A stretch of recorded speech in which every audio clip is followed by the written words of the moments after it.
ചേരുന്നത്. കോഴിക്കോട് ചേവായൂർ കളാണ്ടിത്താഴത്ത് ഹോട്ടലിന്റെ septic tank വൃത്തിയാക്കുന്നതിനിടെ കുഴഞ്ഞു വീണ് 2 പേർക്ക് ദാരുണാന്ത്യം. രാഹുൽ സുരേഷ് നൽകും കോഴിക്കോട് നിന്നും കൂടുതൽ വിശദാംശങ്ങൾ. രാഹുൽ, എപ്പോഴായിരുന്നു അപകടം? എന്താണ് സംഭവിച്ചത്?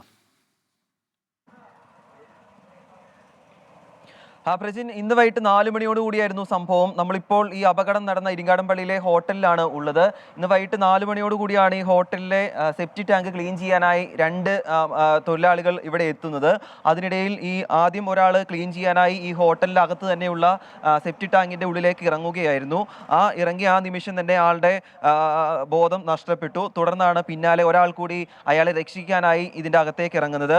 2 പേരും ബോധരഹിതരാകുകയായിരുന്നു എന്നാണ് നമ്മൾ ഇവിടെ നിന്നും ഈ ആളുകളിൽ നിന്നും നമ്മൾ മനസ്സിലാക്കുന്നത്. തുടർന്ന് സമീപത്തുണ്ടായിരുന്ന കടകളിലെ ആളുകളാണ് ഉടൻ തന്നെ പോലീസിനെ വിളിക്കുകയും ഇവരെ 2 പേരെയും ആശുപത്രിയിലേക്ക് കൊണ്ടുപോകുകയും ചെയ്തിട്ടുള്ളത്. ഈ ഹോട്ടൽ ഇവിടെയുള്ള അമ്മാസ് എന്നുള്ള ഹോട്ടലാണ് ഇവിടെയുള്ളത്. ഇതിന്റെ പ്രവൃത്തി ഏകദേശം കഴിഞ്ഞതാണ്. അപ്പോൾ ഇവിടെ നിന്നും ഈ ഹോട്ടൽ മാറുന്നതിന്റെ ഭാഗമായാണ് ഈ സെപ്റ്റി ടാങ്ക് ക്ലീൻ ചെയ്യാൻ ഇവർ തയ്യാറായത്. അതിനിടയിലാണ് അതിദാരുണമായ സംഭവം നടക്കുന്നത്. ഈ നാട്ടുകാർ തന്നെ ചേട്ടൻ ആ സമയത്ത് ഇവിടെ ഉണ്ടായിരുന്നല്ലോ, എന്താണ് സംഭവിച്ചത്? ടാങ്കിൽ ഇറങ്ങിയതാണ്. ടാങ്കിൽ ഇറങ്ങിയപ്പോൾ ഒരാളെ കാണാൻ ഒരാളും കൂടി ഇറങ്ങി. അപ്പോൾ 2 ശ്വാസം കിട്ടാൻ വേണ്ടി വന്ന ആ സമയത്ത് തന്നെ സംഭവം നടന്നല്ലേ? ഇവർക്ക് 6 മണിക്കൂറിനുള്ള സംഭവം നടന്നു കഴിഞ്ഞിരിക്കണം. 4 മണിയോട് കൂടിയിട്ടാണോ? ഒരു 3:45 സമയം നടന്നു കഴിഞ്ഞു. നിങ്ങൾ ഈ ശബ്ദം കേട്ട് ഓടി എത്തിയതാണോ? നമ്മൾ കാണാനായിട്ട് ഇവിടെ ആൾ കൂടിയപ്പോൾ വന്ന് നോക്കിയതാ.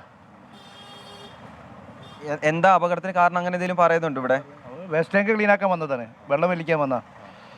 ഈ ഹോട്ടലുകാർ ഇവിടെ നിന്ന് മാറുന്ന അവർ കാലിയായി പോയതാ. അവർ കാലിയാക്കിയപ്പോൾ വൃത്തിയാക്കി കൊടുക്കുകയാണ് ടാങ്ക്. അതാണ് ഇവിടെ ഉണ്ടായിരുന്ന ആൾ പറഞ്ഞ അനുസരിച്ച് വൈകിട്ട് 4 മണിയോട് കൂടിയാണ് ഈ സംഭവം നടക്കുന്നത്. ഈ സെപ്റ്റി ടാങ്ക് ക്ലീൻ ചെയ്യാൻ വേണ്ടി ആളുകൾ അതിന് ഉള്ളിലേക്ക് ഇറങ്ങുകയായിരുന്നു. അങ്ങനെ ശ്വാസം ലഭിക്കാതെ ബോധരഹിതരായി കുഴഞ്ഞു വീഴുകയായിരുന്നു. പിന്നാലെ ആദ്യം ഇറങ്ങിയ ആളെ രക്ഷിക്കാൻ വേണ്ടിയിട്ടാണ് രണ്ടാമത് ഒരാൾ കൂടി ഇറങ്ങുന്നത്. 2 പേരും ബോധം നഷ്ടപ്പെട്ട ശേഷം കുഴഞ്ഞു വീണു എന്ന് തന്നെയാണ് നമ്മൾ മനസ്സിലാക്കുന്നത്. നമുക്ക് ലഭിക്കുന്ന വിവരം അനുസരിച്ച് മരിച്ച 2 പേരും മലയാളികൾ തന്നെയാണ്. പക്ഷേ പേര് വിവരങ്ങൾ സംബന്ധിച്ച് ഒരു ഔദ്യോഗികമായ വന്നിട്ടില്ല. ഒരാളുടെ പേര് നടുവന്നൂർ കൂട്ടാലിട സ്വദേശിയായ റെനീഷ്, 42 വയസ്സുള്ള റെനീഷ് ആണ് എന്നുള്ള വിവരം കൂടി പുറത്തു വന്നിട്ടുണ്ട്. മറ്റൊരാളുടെ പേര് നമുക്ക് ലഭ്യമായിട്ടില്ല. ഇതുമായി ബന്ധപ്പെട്ട് പോലീസിന്റെ കൂടുതൽ നടപടിക്രമങ്ങൾ പുരോഗമിച്ചുകൊണ്ടിരിക്കുകയാണ്. എന്താണെങ്കിലും അതിദാരുണമായ സംഭവമാണ് ഇവിടെ നടന്നിരിക്കുന്നത്. പ്രജി, രാഹുൽ സുരേഷാണ് സംഭവ സ്ഥലത്ത് നിന്നും കോഴിക്കോട് ചേവായൂരിൽ നിന്നും വിശദാംശങ്ങൾ. വിധി ദിനത്തിൽ 24 മാജിക് ജൂൺ 4 ചൊവ്വാഴ്ച രാവിലെ 5 മണി മുതൽ 24-ൽ.